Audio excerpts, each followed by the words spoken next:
Another day. Here we are again. And he heard me speak again. He showed up. Never fails. This dog is something else. All right, Chubby. Come on. Come on. Well, don't play. Get up here. Oh, there he is. Okay. So, here we are again for another another episode of As the Stomach Turns. No, it's nothing that bad.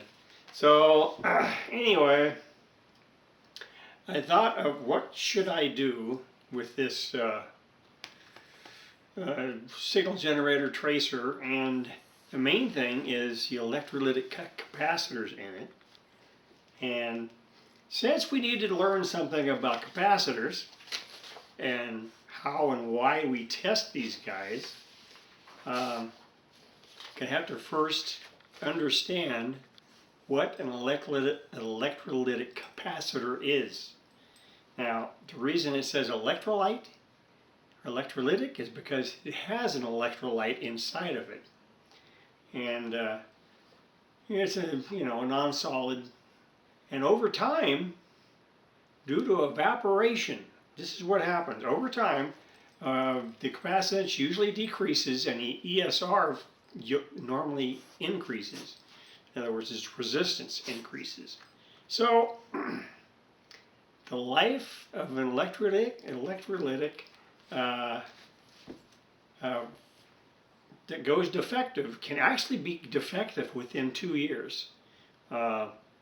And so when you start looking at old radios that have the original electrolytics in them, or test equipment like this one, made back in 1962, so what's that?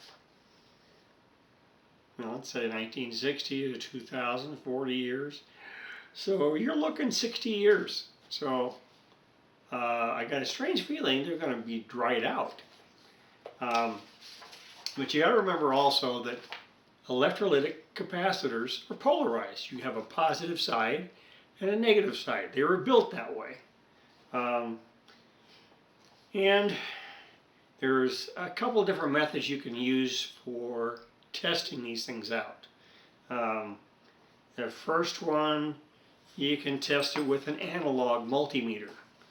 And what will happen is you make sure the capacitor isn't charged up, which they will charge up when they're turned on. So make sure it's been off. Make sure it's discharged. And so you take the analog voltmeter and you just select ohms. You connect the meter leads to the capacitor terminals, and then you note the reading of the capacitor, and then shorted capacitor will show very low resistance. So remember that. If it's shorted, it'll show a low resistance. If capacitor is open, capacitor will not show any movement of any kind. That needle won't move anywhere on the ohm scale. And good capacitors, what happens with them is initially it'll show that it has resistance, then it'll gradually decrease or increase actually towards the infinite range. So that means it's good. And but then there's method 2, which is what I'm going to be using today on this one. You use a digital multimeter, like I have here, and make sure, again, that its capacitor is discharged. And then you set the meter on the ohms range, and then you connect the meter leads to the capacitor terminals again. The digital meter will show some numbers for a second, and then you note the reading, and immediately it will return to the OL, or open line.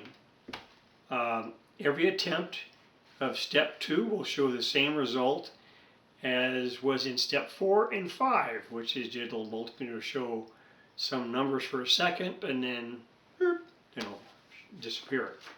And it means the capacitor is good. If there's no change, the capacitor's dead. So basically that's what I'm going to be doing here.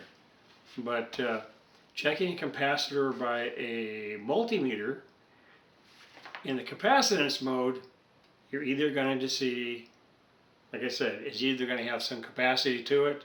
It'll be its stated value, like in this case 50 microfarads, whatever, but it could go either way. It'll show either low or high, so you know it's either going worse if it drops off, or if it starts going farther down to almost zero, then you know you got a bad one. But so anyhow, so let me go set this up. We'll be right back, and I'll show you what we're looking at.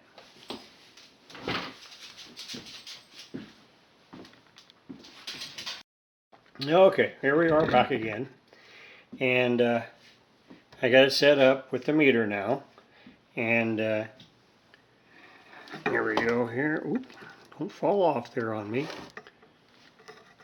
My meter, don't want to go sliding sideways. I'm trying to prop it up so you guys can see it.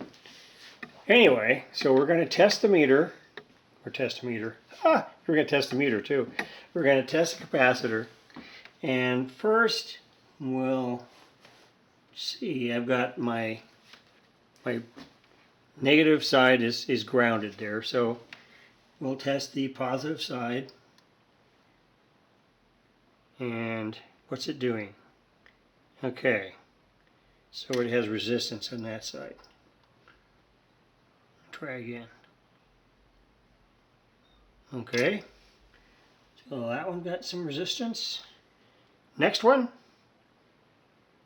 and totally dead. Okay, in the last section,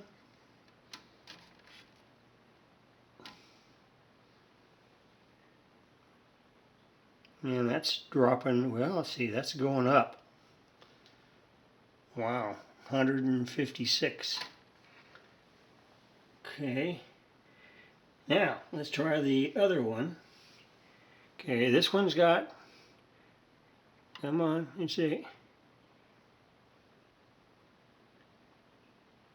Alright, that one's going up.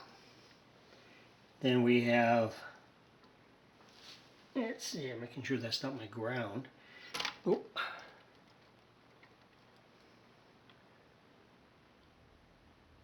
And that's showing, also showing resistance.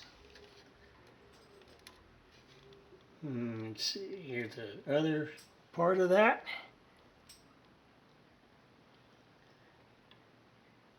Okay, it's also showing resistance. So, by doing that, see, they're all showing resistance. They're not, well, at least none of them are zero. But also,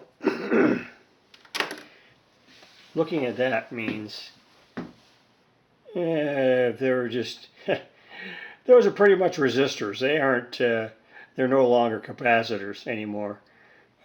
Just by looking at what's happened there, the resistance is too high in all of them. So, yeah, they're not really capacitors anymore. They're leaking all over the place. So, definitely, when you go and test them out, go ahead and just check them that way.